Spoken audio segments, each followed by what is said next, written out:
Hi folks, Lee Gettess here with the Market Sense for the week of March 25th, 2014.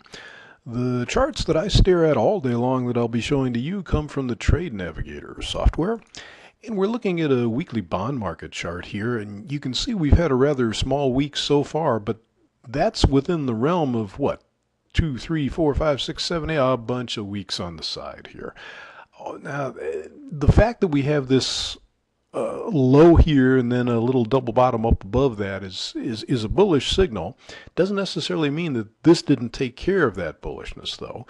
And in this big sideways pattern here, coupled with an inside bar and at this point even another inside bar, is beginning to look like we're preparing for an explosive break one way or the other. Now, I don't pretend to assume that I know which the direction breakouts will be. You just have to go with them, and you have to accept that the first move might be false. But I think we're kind of looking for them to go. Well, the safest place is above 134.20 or below 129.24. That would be the safest way to go.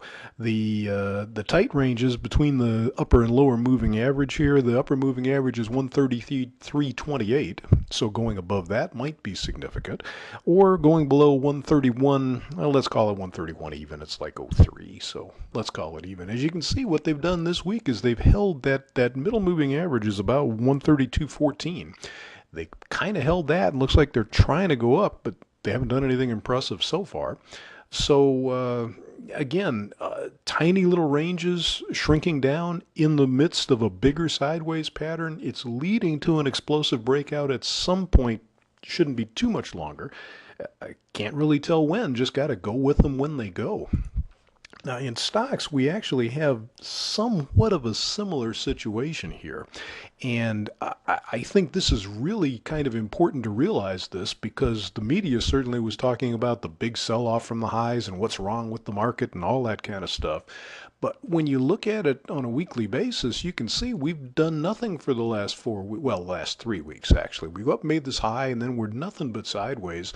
Yeah, I know that's a pretty good breakdown from the high to the low, but you can see they're all in the same range here, and this week so far is just a small range within the previous 3 weeks. So it's kind of the same situation. We're looking for a breakout in one direction or another. I don't believe the direction of that breakout really is terribly predictable. So I think if they get up above, let's call it 1882, if they get above 1882 or they go below 1818, either one of those ought to be good for a pretty good run in the other direction. And when I say a pretty good run, it wouldn't surprise me if we get another 100 points in either direction once they get going. I don't know what will be the catalyst. I don't know exactly when it'll occur, and I don't know but what the first one will be false and they'll reverse. But that's the way you have to deal with the situation. It definitely looks like a potential breakout, and they can be so powerful you just have to kind of close your eyes and go with them. So that's what we've got for you today. I hope you can find something profitable to get yourself involved with. Thanks for checking in to see what we think.